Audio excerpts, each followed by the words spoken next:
Hello, everybody. Welcome to the DePINed Podcast. I'm your host, Tom Trowbridge. We're excited to bring you interviews with the key founders in the DePIN landscape, investors, and ecosystem partners. This is an exciting time for DePIN, and this year we're going to be meeting even more founders, learning about the projects that they're building, about the traction they're getting, and about the revenue that they're generating. The podcast is brought to you by Fluence. Fluence is building a decentralized compute platform. It's a project I'm a co-founder of and really excited about. So buckle up for this year. Please subscribe to the channel, listen to us on Spotify or Apple. And of course, if you are around any of the large conferences, come to our DePIN Day, where you can meet these founders on the Fluence team in person and hear from all the ecosystem partners as well. So look forward to seeing you in person, and let's get going on this podcast. Hello, everybody. Welcome to DePIN Podcast. I'm your host, Tom Trowbridge. I'm thrilled to be here with Sam Williams, the founder of Arweave and AO. Welcome, Sam. Thanks. Great to be here, Tom. Listen, Arweave is probably one of the very first DePIN projects, DePIN storage, which is the critical component of DePIN, right? If you don't have storage, things don't work. And so that is kind of a critical piece of it all. Tell us about Permastorage, Permaweb, and kind of starting the kind of really long-term, durable, perpetual storage. Yeah. So we got started with all of this building. I mean, for those that aren't aware, Arweave is a permanent information storage network. Fundamentally, the idea is that we store data for an arbitrarily long period of time inside a blockchain. So with blockchain-like semantics and we say properties, really is the easiest way to say it.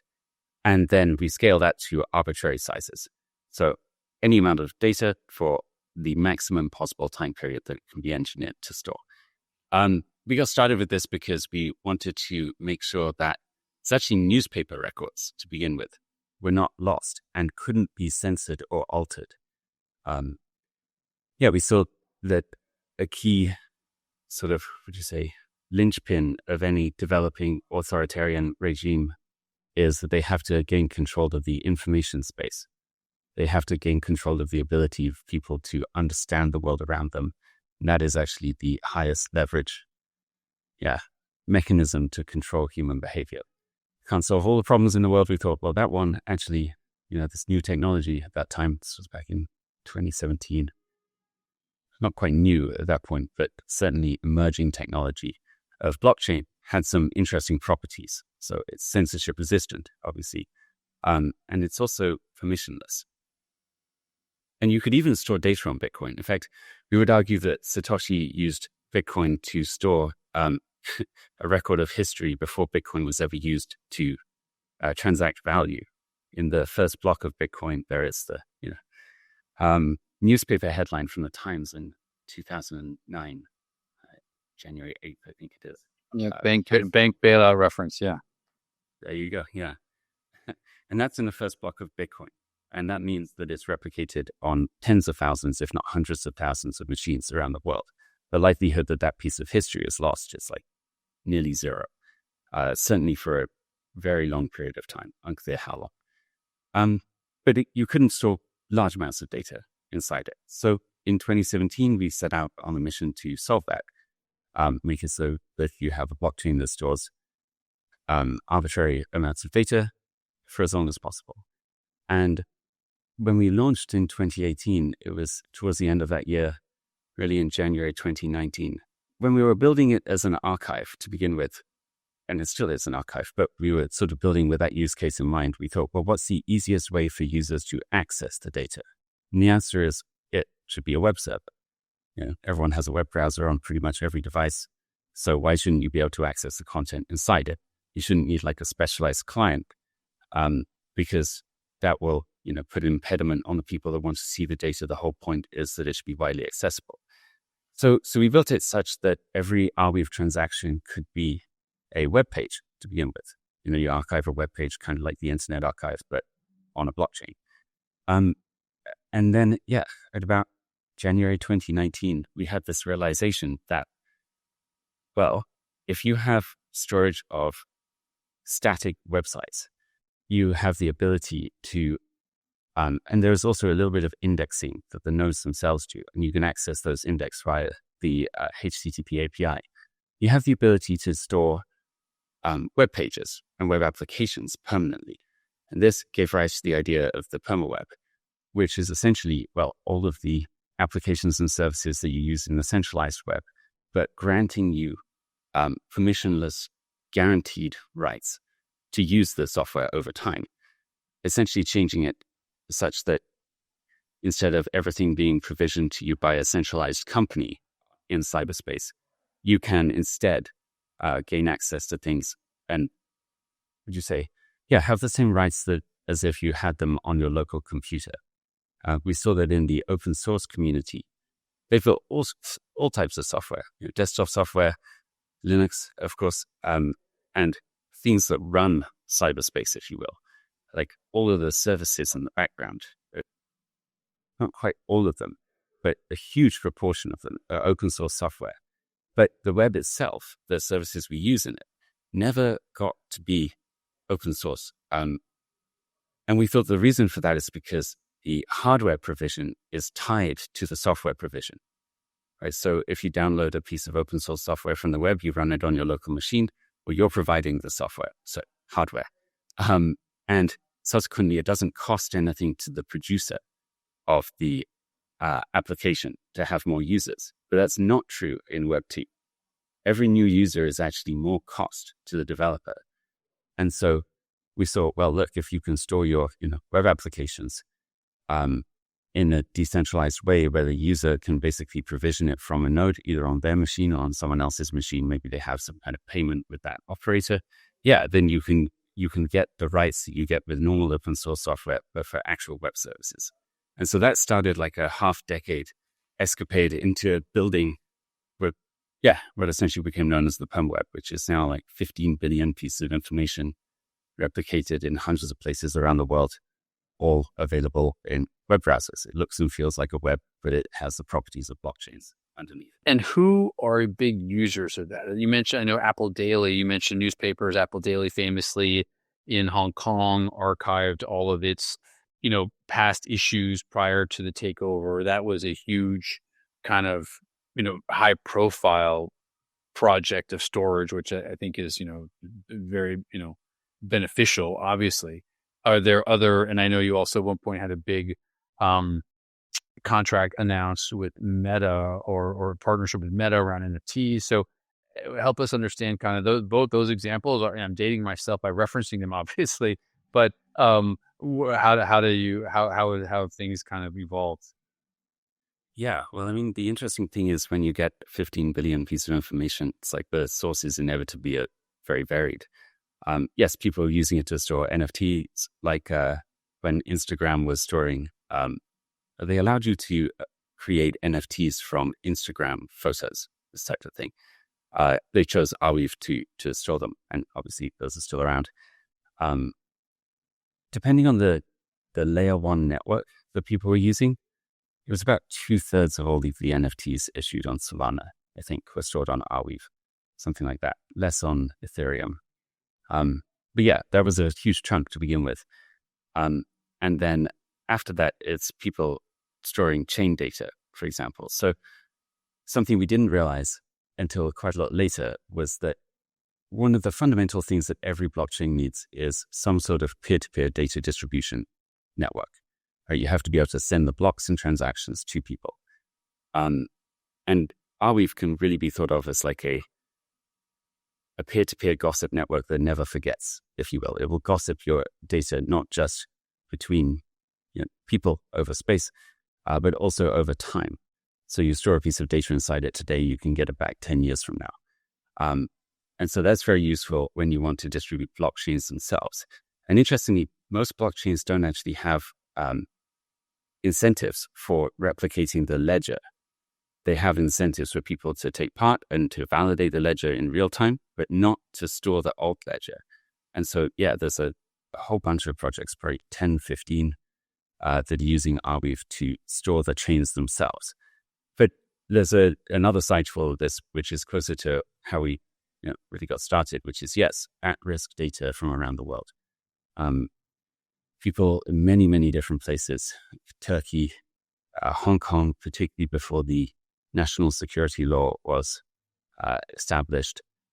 People in Ukraine, all sorts of places where data, Russia,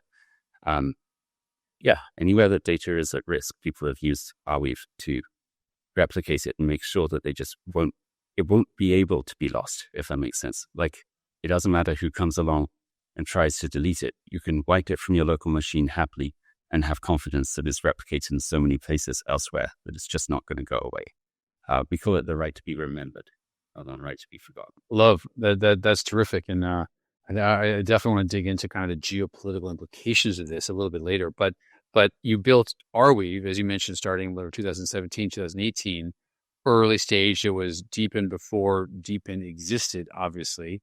And then you've used that as kind of a base to then build on top of that something called AO, which is, as I understand it, a kind of compute network that's built sort of parallelized compute network on top of or parallel with and tied into the permanent storage of Arweave. Is that somewhat right? Yes. I think probably one of the most counterintuitive realizations of the whole journey was that if you have permanent information storage at arbitrary scale, you have the essence of what is needed to build an arbitrarily scalable compute network. And that's because that, as I said, the fundamental component of a blockchain network was the ability to recall the data and validate it at some later point in time. And so with AO, it stands for actor-oriented, which actually I think is something that might be interesting to the Fluence crowd. Yeah, I think some sort of notion of actors in running in parallel inside Fluence, but I'm not too caught up on the latest state of the technology. But yes, basically, if you can store any amount of transaction logs, then you can have any number of processes running in parallel. And well, we solved the storage question first. And then at some point, it was actually so that we could serve Odyssey, which is this, I would call it like Web3 social network at the moment. It's a video sharing platform with about 7-8 million monthly active users. And they're moving over to Arweave, which is great. But we wanted to be able to support them like full stack in the Permaweb, fully decentralize it, rather than have this sort of Web 2.5 situation where, parts of the stack were decentralized. Typically, unfortunately, in the Web 2.5 model, is normally a very, very tiny part, and then the rest is centralized. We think that if the users aren't guaranteed and rights, regardless of the company or the organization that built the software in the first place, it just isn't fulfilling the mission. So we were looking to support them, and they have a large user base. So we needed some way to allow them to trade rights in the content they were creating at scale. And we've been kind of thinking about the design for AO for kind of idea in the back of the mind for about 3 or 4 years, I think, since people really started storing chain data on Arweave. And 2 summers ago, nearly 2 years now. Gosh, time flies. About 2 years ago, we started building it. And last year we launched the test net. There have been something like 2.5 billion transactions so far. It's a hyper-parallel computer, essentially. But happy to jump into it. No, super interesting. Well, listen, I'd love to learn more about it, but let's back up for 1 second. I mean, you've been in the space, in the blockchain crypto space since 17 or so, right? So you're, a decade in. It almost doesn't matter what you did before at this point because you're so focused on this. But is there, just for people to kind of help learn more about you, give a couple of sentences on what you did kind of prior to Arweave? Well, interestingly, I ended up coming full circle in some ways. I started, about, 12 years ago, I started doing a PhD in distributed operating system design. I had this dream of building an operating system that spanned multiple machines for a consumer. The idea then, that was before the cloud sort of revolution, to buy into the marketing slang for a moment, it took place. And there was still this annoyance that you have like an application on your phone, you have an application on your laptop. They're not like part of the same personal operating system. They're completely separate devices. I thought it would be really cool if you had some way to essentially have a single unified computing experience across your whole life and all the platforms that you use. And then, because academia is academia, I got pushed into a sort of more niche corner, which is extremely fault-tolerant operating system design. Basically, making operating systems that survive forms of failure of the devices upon which they're running. To be honest, I started mining Bitcoin for the first time in like 2012 or something like this. And so I was always fascinated by it. That was when the first experiments with consensus mechanisms came along. There was this altcoin, I guess it probably still exists on the Bitcoin Talk forums. There's this altcoin subsection where people were experimenting with things like proof of stake back then. And it was all super, super interesting because obviously I was studying consensus mechanisms to some extent. And so I guess that was near the start of the journey, but really all the way back, it was a fascination with BitTorrent, long before Bitcoin was even a thing. I thought this idea that you could distribute data in such a fashion that A, there's no need or dependence on a centralized server, and B, is permissionless, was super, super interesting and a powerful tool for maintaining freedom in the world. Yeah, and I guess everything sort of aligned. I started building Arweave. And I thought for a while I kind of moved away from my PhD topic, but now with AO, we're right back in that same zone. It's building a decentralized supercomputer, essentially. A big part of that is building an operating system upon which, which runs on top of it, and people can make use of and feels like a single unified computing experience, even though in the back end it's actually like tens of thousands of CPUs. And let's get into that a little bit. Because the CPUs, Fluence obviously has a marketplace of CPUs. You guys are running them as well. Maybe talk for a minute about the kind of setup of the miners and data storage on Arweave and the computers and CPUs on AO, and kind of curious those ecosystems overlap, and just sort of how they kind of are established, rewarded, et cetera. Yeah, for sure. So basically, Arweave provides the data persistence and distribution of information. So when you send a message on AO, actually what you're doing is sending a message on Arweave. There's a few different components to the system. The large ones, let's say the most important ones that keep it together, are the messaging units, scheduling units, and the compute units. Basically, the idea is that when a user comes along and they want to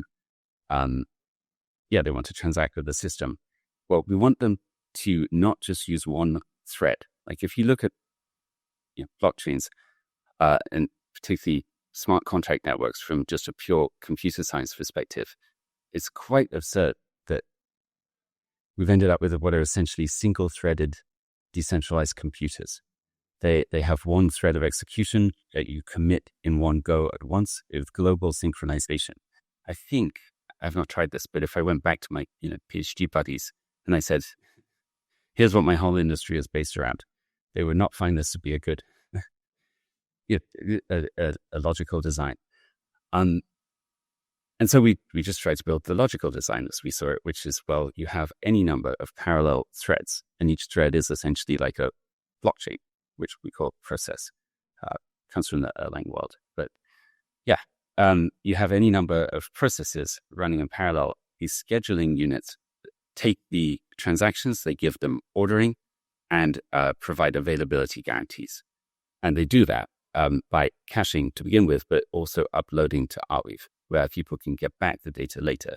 And then we have a peer-to-peer compute network where anyone can ask a node or run a node if they want to, hey, please go compute for me the result of this particular interaction upon this particular process. And then we have these messaging units that essentially take those outputs from one, sign them, and they provide various forms of security. Like in the mainnet, the first major one is TEEs. So you get a TE attestation of correctness of the computation that has occurred, and you push that to the recipient process. And then you go through this process, what we call it pushing now, but in the engineering, meetings that led up to the creation of AO, right until the last minute, it was called cranking, because you sort of crank the handle on the machine. You push each message around the system. You animate what is otherwise just data and turn it into something that is an experience from the user's perspective. They're using something that feels real, live, where really actually it's all constructed of immutable data. One thing, and curious your perspective on this, there's debate on kind of productization on blockchains in general, anything in Web3. And DePIN has, I think, recently become really product focused. And it sounds in a way that you built, from the way you describe it, a big customer for Arweave, right? And so you sort of you're building, the analogy I like to use is Starlink was the first big customer for SpaceX, right?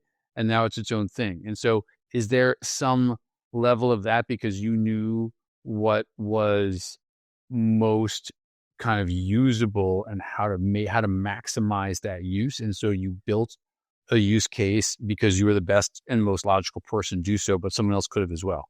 Well, certainly someone else could have. And there are other compute networks on top of Arweave as well. That's one of the cool things is, yes, we started Arweave and also AO, but in the intervening period, people built other networks like, WeVM, who've recently rebranded, and the name is escaping me now. I hate when that happens. There are too many names in cyberspace. You got an identity for someone. They've got a pseudonym, they got a real name, also a profile picture and a face. Yeah, WeVM would be an example. Also, the system called Warp. But it's actually so simpler than that. Forward Research, the organization I run, we're on a mission to make the Permaweb happen. And we thought that moving Odyssey to Arweave would be a big jumping off point where we can bring, pretty significant sort of crypto friendly, but not crypto speculation based crowd over and show them what the network can do and use that as the starting gun basically on the creation of the social graph of the Permaweb itself. But through that process, we, worked out, well, hey, we need a compute network that is not quite like these other things that maybe more EVM focused or Rust.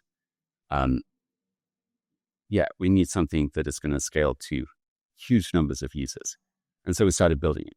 And we were really trying to solve our own problem that occurred on the way to building Arweave. Just so happens that the best tool in the box to solve the problem was also Arweave. And so it kind of lined up nicely. But I wouldn't say it was we planned to become the largest user of the network by any stretch. Although now today, I should have checked the stats, but usage of the network since AO started is at least 5x, 6x from the start of testnet about a year ago. So, and so how do you spend your time? Is there a distinction and a team between adoption customers of AO, adoption customers of Arweave? Yeah, well, there's many different organizations in the ecosystem. That was something that we managed to establish in the sort of 2020, 2021 period. So fortunately, while I started the team that started Arweave, we're now well removed from the center of it. There's Digital History Association that focuses purely on the Arweave Note software. It's nonprofit. It really just has this one mission. And they think about and build Arweave every day. Chat with them about protocol design whenever it's helpful, but they're largely autonomous at this point. But certainly self-sustaining. They got their own zone and they cover it very well. Nowadays, I spend a lot of my time programming. Actually, I got back into the real building of the core protocols because I saw with Arweave, one of the learnings I would say is that Arweave 2.0 made, permanent data storage scale arbitrarily. And that was cool. But before that, which was about mid-2020, I want to say, something like that. Arweave scaled a decent amount, but it was going to hit limits. And that just limited the effectiveness of, all broad strokes business development, ecosystem development activities that we engaged in. And I think a lot of crypto founders find this. There's a lot of focus and pressure to sort of bank short-term wins at the detriment of the long-term of the protocol. And the second time around, I wasn't interested in doing that at all. I think that we should just get the technology precisely correct as we know how to. And fortunately, before we started AO, we had basically the whole design more or less mapped out. We had the luxury of time, I guess, in that sense. We had some years to think through what it should look like before we actually put pen to paper, started building. And yeah, so recently I've been spending a lot of time in the code base trying to make sure that the core parts of the protocol, are maximally flexible and useful to people so that when we focus again on a growth and adoption, there's no impediments to that growth. And we can actually do so wholeheartedly rather than with half an eye on, making sure the technology is in the right place. Yeah, I'm curious what you make of this. So it sounds like you have, because this is a common question that people have if they're building in the DePIN space. The supply side tends to come easiest. The demand side that's much harder. How do you bootstrap that? Yeah, I mean, and listen, just to put it very simply, for affluent CPUs, we could scale to an infinite number based on supply, right? That's easy. Getting customers to pay for it is much harder. And we've done it. We have customers now, they're on. Scaling that is important. And I think, we've put a lot of effort into not doing it too early, to your point, but, building up our BD team recently to be able to have the appropriate resources to do that. And also, this is somewhat similar, but you understand it is also focusing on a very specific vertical, which for us is decentralized, is third-party node providers, which is a very sort of simple use case, but one which is benefits from our decentralization and from our lower cost. And so that's a very simple, and it's also a big enough market that it can really move the needle from a revenue perspective. So, but it is an element, right, where you can go from Filecoin, which is just protocol based, will leave their product to everybody else, to much more specific niche DePINs, which are 100% product focused, right? Very there. And it sounds like you lean more towards you're transitioning. It sounds like from getting technology right to then evolve more into products and VD. Is that fair? Maybe. Yeah, I would say so. The pattern with Arweave was, we built V1, got it out there. It was good, but not the best that we could do. Focused a little on BD. I think I must have taken 500 plus BD calls in that about year or 2 year period. Probably more, actually. Anyway, decent number. And out of that, with some big wins, by the way. Was what? Yeah. Huge wins. Well, in that period, there was one big win. Most of the big wins actually came after we fixed the scalability of the network. And so then we were in full adoption mode.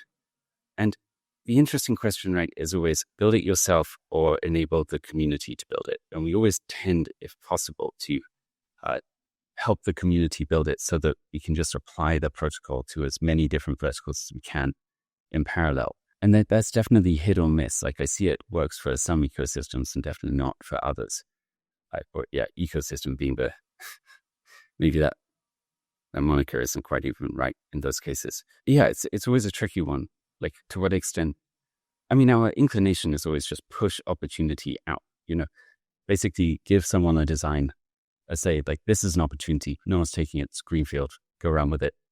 Give them some capital with which to do so. And then, try and help them along the way. And then we can cover more bases. But sometimes there are sort of critical pieces of functionality that end up really being the responsibility of the core protocol itself, one way or another. It's definitely a fine line. But yeah, I'm excited to get back into that world, to be honest. I've written more code in the last year than I have in the last 20 or something. Oh, fair enough. And listen, that's, founders are always the best sales guys, right? Because they're the ones who sold everyone on joining the team and sold everybody on funding it and sold everybody on every other element of it. So it is inevitably you're the best, best BD person. Can you talk about token economics and how kind of that works in Arweave and AO? I understand Arweave pretty decently, but AO not. But I think it's interesting because you did a bunch of things I think others didn't at the time, but others are copying. And I'd love to kind of dig into that a little bit. Yeah. So with Arweave, the question I would have if I were a listener to the podcast is, oh yeah, permanent storage, how? And no, I'm naturally a kind of skeptical person, maybe. But the most interesting component on that side is the storage endowment. So how do you pay for storage for the maximum possible time period is how we define it. The marketing people like to say permanent or forever. That's my least favorite word. Certainly like the heat death of the universe will happen as far as we can tell. Yeah, they won't outlast that probably.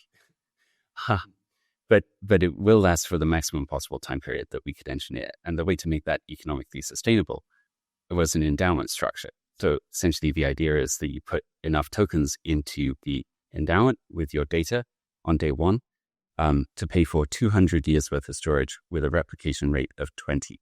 So 20 replicas over that time period, 4,000 storage years, if you will. So you put aside 4,000 storage years, worth of capital.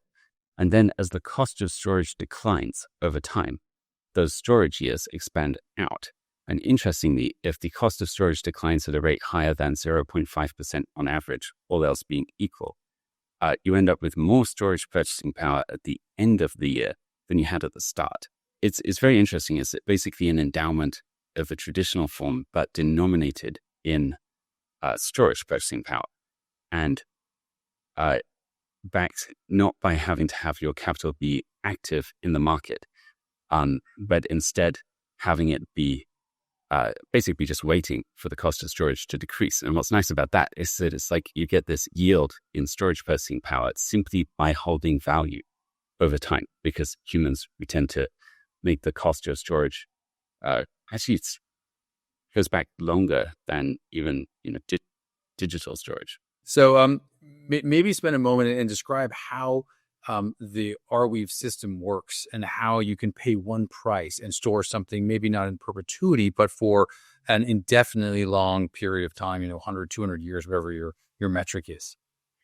Yeah, we define it as the maximum possible time period that can be engineered, because the word permanent rubs me the wrong way in some sense. I think permanent is fine. When the marketing people say forever, I always cringe because it's like, well, the heat death of the universe will definitely outlast it. That much we know. But basically it works like this. It's a storage endowment. So the mechanism is that you put aside capital for 200 years worth of storage at the present price of storage at the start for your data. That sounds like that should be expensive, but actually for most pieces of data, it's pretty cheap. It's like 0.4 cents per megabyte, something like that. And then once you've contributed to the endowment, as the cost of storage declines over time, the amount of storage purchasing power that you have for your initial contribution increases. It's the closest thing in the sort of traditional finance space to this is a university endowment. Basically, the idea that they have a reasonable amount of capital and then they make interest on the capital and they can use the interest to provide a service. In our case, the equivalent is just storing the data widely for a period of time while the capital continues to accrue value. So you use the yield essentially rather than the principal. And the cost of storage declines at such a, frankly, precipitous typically, and also consistent rate that this is a very reasonable bet to make. The cost of storage decline over the last 60 years approximately has been 38.5% on average per year. But Arweave is built around the premise of a 0.5% declining storage rate. And so, yeah. And even if the cost of storage didn't decline in the future, that 200-year runtime, all else being equal, and there's certainly token price volatility to watch out for as well. But all else equal, then it would run for 200 years until the endowment ran out for that one contribution at the start. But you have to be very pessimistic to think that in 200 years, the cost of storage is not going to be cheaper than today. And actually, interestingly, that trend goes back not just to the start of digital computers, but way, way, way further back. Really, what we're talking about is the cost of encoding information and having it be recallable over some time period. And before computers, there was the printing press was a huge, huge revolution, like a massive cost of information encoding declined. All the way right back to papyrus and cave walls. You can see the amount of human effort that went into storing information such that it can be recalled by someone else later has been basically like dropping off an exponential cliff. That's the basic principle of the system. So we don't like to say forever, because, inevitably, something will happen. The end of the, universe as we understand it will occur. But we do seriously mean the maximum possible time period, which is quite annoying. We can't put a number on that, but that's the nature of the thing. This is offered to you as a service where you don't have to trust a single centralized party. It's open, neutral mathematics, just like the Bitcoin emission curve, which we think is really important. Like if you had to trust a nonprofit or even a company to provide a similar service, you would have to trust the management of that company or that organization. And those people haven't even been born yet for the time periods that we're talking about. And so the most sensible way to do it is to delegate it to math, that anyone can audit and anyone can decide if they trust or not, or to what degree they think it will, last over time. And so that's how we built it. Super interesting. And just in context, that 4 cents per megabyte, I think you said, how does that 0.4 cents? How does that compare to other cloud-related storage? Just to give people a context, as kind of premium discount versus your, AWS or other storage. Yeah, so it's very interesting. On a per month basis, Arweave pays its miners approximately 76 to 78 cents per terabyte a month, which is way cheaper than you would get from Amazon. Amazon is about $23 per terabyte a month for the equivalent tier on S3. So inordinately more expensive. However, when you buy from Arweave, you're buying permanent storage. And so there's no apples to apples direct comparison, but on a per month of the storage term basis, Arweave is far, far, far cheaper. However, you also are buying permanent storage. You're buying a much longer time period.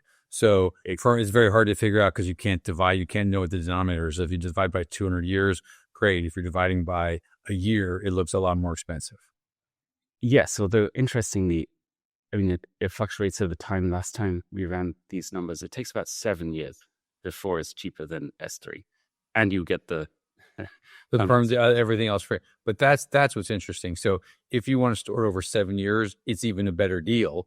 And you have the upside of the permanent of the super long lived storage as well. Exactly. And if I remember correctly, this was looking at tokenomics a long time ago. The pricing was always sort of resetting slightly based on demand and supply. Is that the case? You said 4 tenths of a cent or 0.4 cents per megabyte. Is that set by you? Is that reset based on supply demand in the ecosystem? Yeah. So it oscillates. It's really just trying to read, okay, I gave out this many tokens yesterday and I procured that much storage for a day, basically. And so it can work out the price of storage using a trustless oracle. And what's nice about that is the miners are all incentivized to minimize that cost because they compete against each other to provide storage to the network. And so you don't have to trust central. We've really tried very hard to make it so that there's no points of centralization or trust in the system. And this is just another part of that. The miners are essentially incentivized to minimize the price, both of the long term and also as a sort of downstream consequence, the short term, what people pay on a day-to-day basis. And just so I understand, because that is when you think of a lot of DePIN projects, people think of pricing as being set by providers. They think of pricing as being set by business development teams, et cetera. And you guys have a really market-based pricing system, which also means, if I'm right, that if some huge, entity decides to store a lot of data in a short period of time, that would also impact the pricing, right? Or it just lead to more supply coming online in terms of storage? Yeah, not really. So what would happen if someone uploaded a very large amount of data is that the replication rate of the current set would drop for a while. But then this is where it's in the equations of the system, it's called the endowment take model. So it works out, okay, I want 20 replicas of each piece of data at minimum. And then it takes from the endowment only as necessary to cover those. And so it will it's like a PID controller, if you're engineering. Basically, it oscillates around a point. So it says, okay, I've got slightly less than 20 replicas right now. And that's why it's 20 rather than 6, by the way, so that there's a good margin. I've got slightly less than my target number of replications. So I will take more from the endowment, which then incentivizes more miners to come online. And then it should average out as basically as a result of the incentives of this system. People react to, okay, this is a better deal or worse deal from the mining side. They provide more storage or less. And then, so it shouldn't really affect the actual price of storage from, other users, unless it was very, very extreme. Right. No, it wouldn't from other users, but just from the current use. Like the current price with the current, let me very differently. What would drive the current price to go from 4/10 to 5/10 or 6/10 of a cent or 1 cent, 1/10 of a cent? The price of storage going up, the acquisition cost for the network. So Gotcha. And typically that would look like the price of the token went down. Then reciprocally, miners would be willing to give away less storage for the same number of tokens. That would be the scenario. And then what is the token economic impact or relationship with AO? Well, AO is just an enormous user of Arweave. It stores somewhere around 30 to 60%, depending on the time, of all of the data on Arweave comes from people using AO. We like to think of adoption of Arweave as basically there's two tracks that are playing out in parallel. One of them is just Arweave as a permanent store of information, a exceedingly long-term, open, trustless, and immutable archive. But the interesting thing about an archive is that you can't make time go faster. You found an archive and on day one, it's got some interesting things inside it, but it becomes more and more valuable to people as the data set gets older. And as the original copies of things are lost. And the cool thing about one of them, and I'm obviously very biased, but one of the things I'm excited about with Arweave is that over time, we get cryptographic certainty that the data hasn't changed. So you put a piece of data in and 10 years goes by, you look back on that piece of data and you can have complete confidence that that is exactly byte for byte what it was on the day it went into the system. There's really no other digital archive like that right now.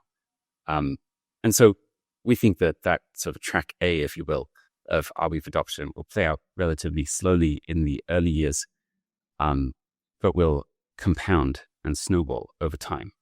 It's the type of thing that gets more and more valuable to people as it gets older. But there's also these other uses of permanent storage, which are, immediately valuable to people in the short term, which is essentially making information trustless and immutable and available. If you have that so set of properties together, you can do things like build a supercomputer on top of it, which really wasn't obvious to us at the start, but turns out is true. And it's a real driver of growth and usage of the network right now. So many questions to go different places, but I guess just to finish on the tokenomics, you purchase storage, some of that goes into endowment.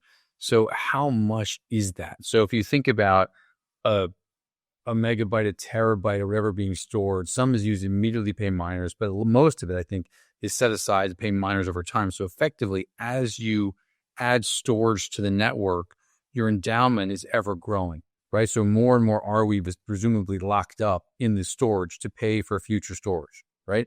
Yes, exactly. Which is a really, we didn't plan it this, or rather we weren't motivated by achieving this end when we were planning the economics of the system, but it has turned out to be an extremely, extremely effective value accrual mechanism for the network. Basically, it has this token sink component, which is probably,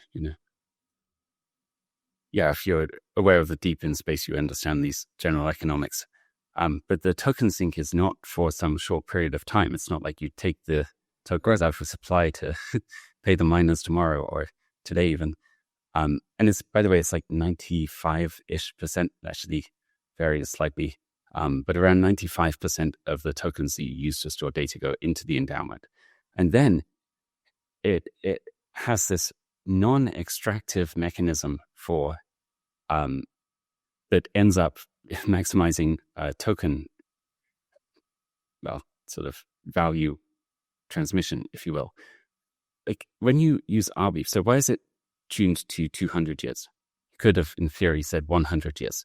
Well, if you did, it's just a risk model, right? So you would increase the risk on the system. And so when you buy the service, you actually want to put aside a very reasonable, conservative amount of capital to back the storage, because if you didn't, the system would just be less stable, and subsequently, it would be a worse product for you as the user. But what this means in practice is, well, as the cost of storage declines, most of these tokens, and so forecasting and off at this point, but they just sit there. And in at least all the simulations we have done, in virtually all cases, you just end up with those tokens never coming out of the supply or never coming back into the supply. They just sit in the endowment. So they're essentially burnt. But at the same time, no one has been extracted from. You couldn't have bought this same service at the cheaper price. It's pretty interesting. You as a user of the system, you pay exactly what the miners are willing to let go of their storage for. There's no cut in the middle. There's no profit taking. It's only the opportunity cost for the miners. They could have done something else. So they must, they must take some profit, at least you would expect, but they compete that down to the lowest possible level in this open, permissionless market, which tends to be very efficient. Is that sync or is that endowment visible? Is that in one wallet address? It's not in a wallet, but yes, it is visible. It is okay. What is that percentage of supply right now? I don't know by percentage of supply. It's into the few $1 million at this point, I think. A few $1 million. Fair enough. But and then help, I guess, then back to AO, because AO is the big user, right? AO is the big customer. And so help us understand kind of the use case for AO, because if you think about AI needs data, AI will generate data, and it wants to store data. So you're potentially marrying a exponentially growing user on top of this network is one way to sort of think about it. We built AO to solve our own problem. Essentially, we needed a scalable enough smart contract system. But and when we think about scalable enough, we really mean arbitrary amounts of compute. Otherwise, we didn't think it was worth doing, really. If you're going to commit a large part of your life to solving a problem, you may as well do it properly. And so, yes, we really mean arbitrary amounts of compute. So a public, open supercomputer anyone can access. And as a consequence of that, inherently, it generates a huge amount of data, not just from the transaction logs, essentially, like the tiny blockchains that make up every individual process in the system, but also people storing the data that they want to use inside those processes in Arweave. So, if you want to, which many people have done at this point, use a 16 gigabyte model, for example, in the WASM containers, well, you got to upload it. And so that's a few $100 on its own. It's a large usage of the network. This essentially pushed Arweave to be deflationary at this point. It oscillates just around zero, maybe more deflationary than not nowadays. But yeah, as of last year, there are more tokens being put into the endowment than are being minted by the reward mechanism. And so it's pretty exciting. It's like actually reaching maturity, which is, I think you and I have both been in the DePIN space for a long time. And it's cool to see it properly playing out. And I'm super excited to see it. You guys have a head start on many, many projects. But I'd say a more compelling token economic system than many projects that started around your vintage, right? Where there wasn't this kind of focus on a token use and endowment model. And yours may have evolved to be this way, but it is an incredibly, I think, powerful deflationary architecture the way you set it up. And the thing is, the more you get storage, the more that endowment grows, the less tokens are on the market. So help people understand sort of scale, like where you want to get to, like what's the revenue number, the storage number, how do you think about what a success is for Arweave in 2 years, 5 years? Like paint the picture of where you think it can go. Yeah, well, we're building a full stack for a decentralized web. And so, the metrics are pretty clear. It's like make it grow or exceed the size of the traditional web. And so since the start, we've always been looking at just general fees that are put into the system or into the endowment, but also just the number of individual data items that are uploaded. And the individuality of those data items is quite important, because interesting thing about permanent storage is that once you're a user of the system, you're inherently always a user of the system. It doesn't drop your data. So when you want to come back and get that data 10 years from now, it has sort of compounding network effects, right? Like you share the data with someone else. Okay, so that's a network effect. That's neat. One person introduces another to the network, but then also oh wait, I think I have that on Arweave from long, long ago, and then you come back to the system. It's like the ultimate version of sticky in some sense. And so we're up to 15 billion pieces of individual data stored on the network now.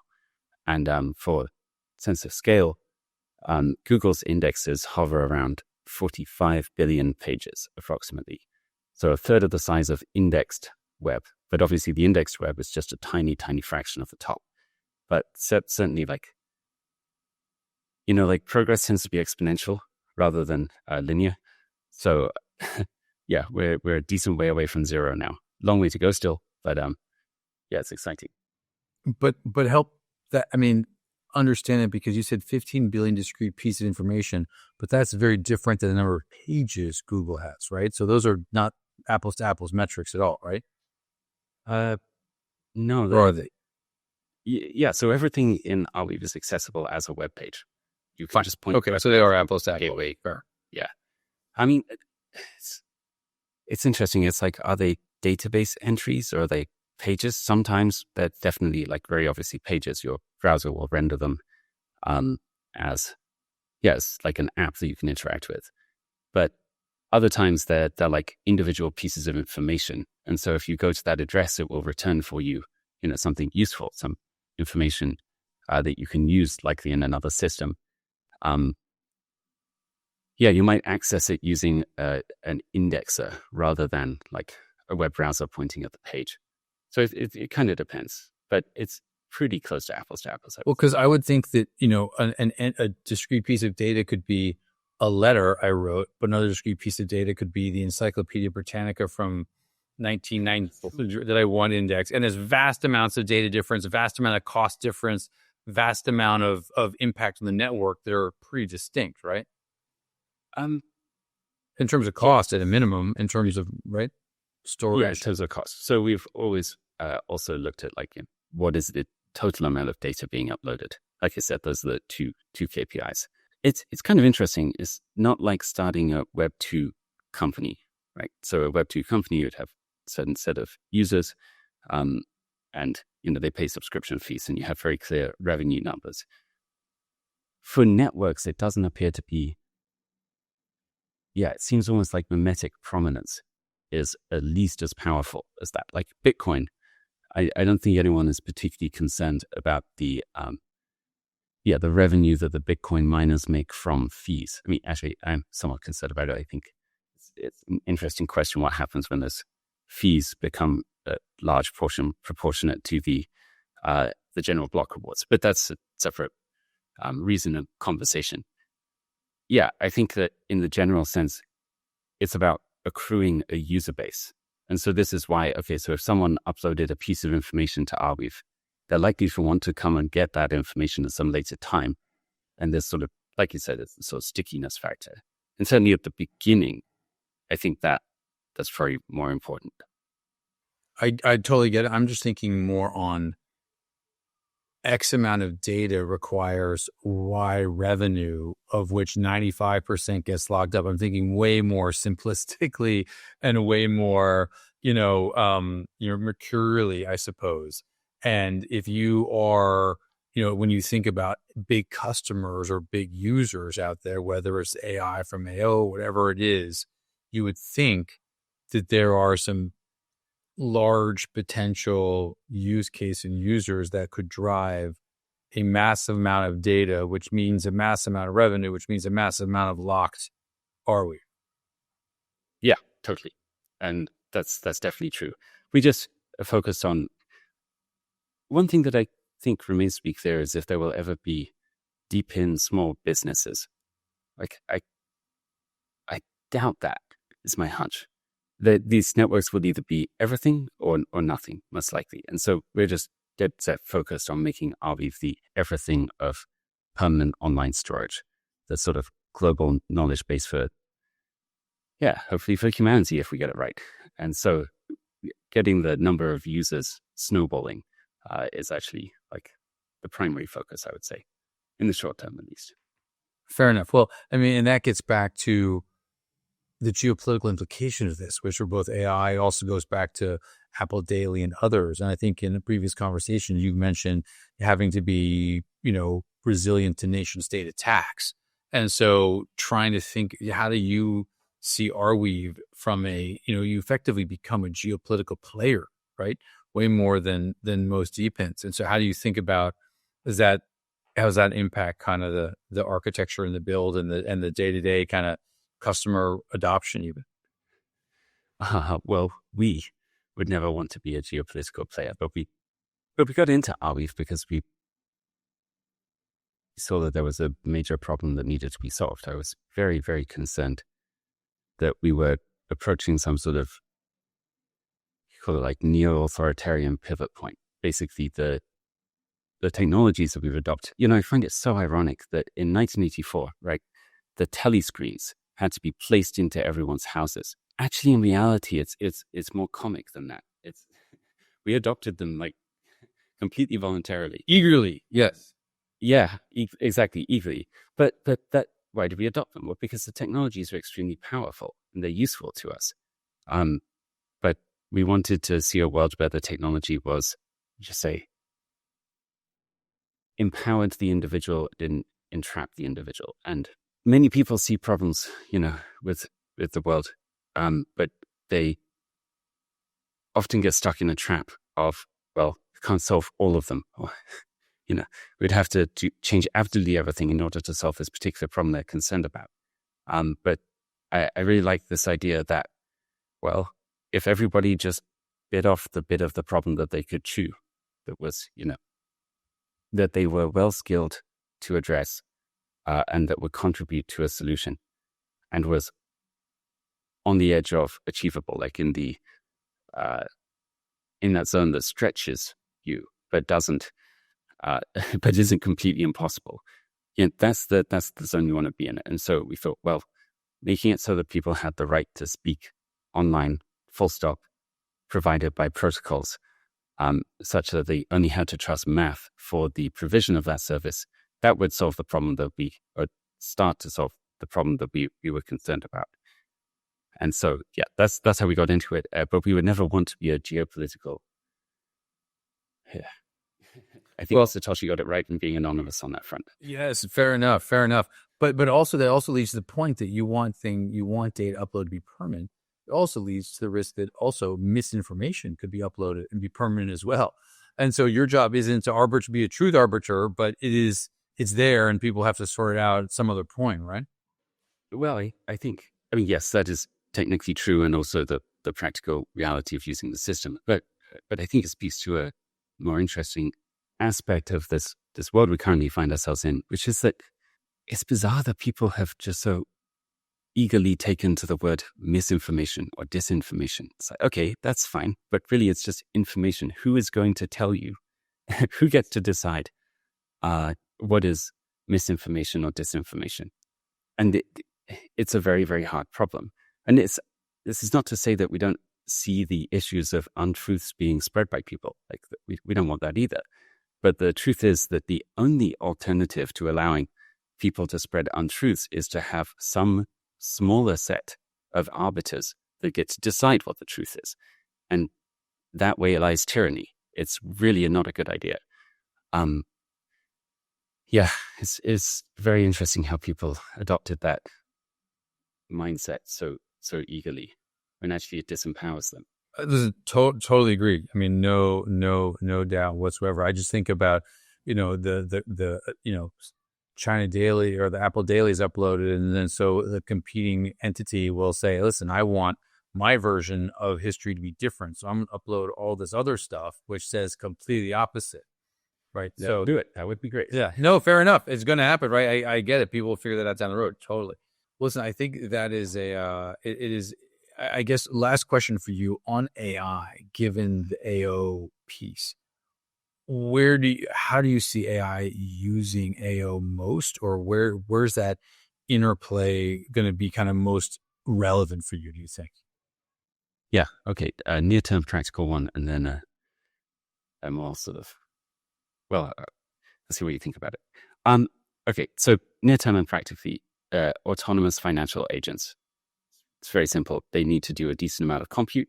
They need to be able to access the internet. And this is something that in TEEs on AO, you can get access to basically internet resources because the whole thing is embedded in HTTP semantics. It's like native, if you will, to go and access things that aren't on chain. And then you can get a security guarantee. Well, this came from a TEE, and so I can trust it to some reasonable amount.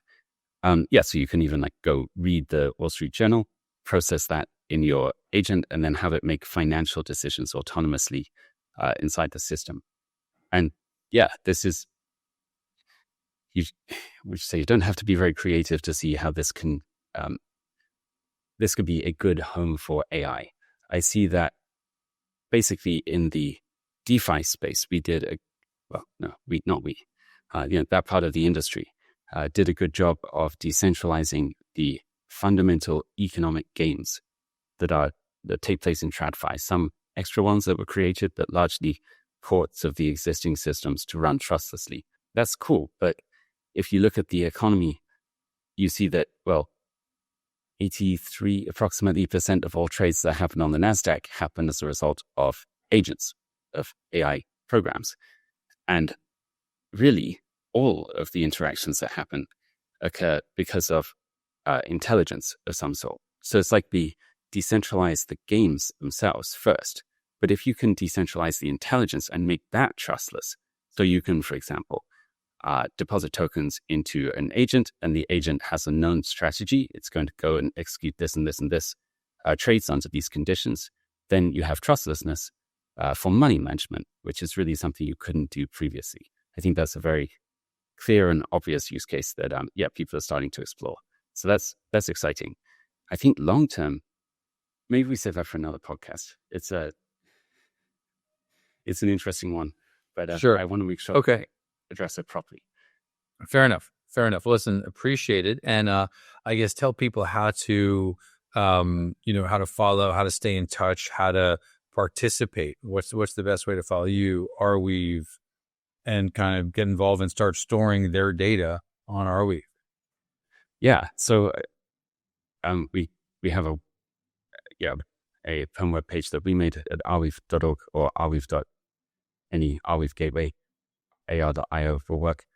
Actually, there's community ones that I would say are probably better at this point, like Arweave Hub. So if you just Google Arweave, just go check it out. You'll find lots of interesting links that will help you get started. The easiest way probably to upload data to the network, just as an end user getting started today, is probably Ardrive.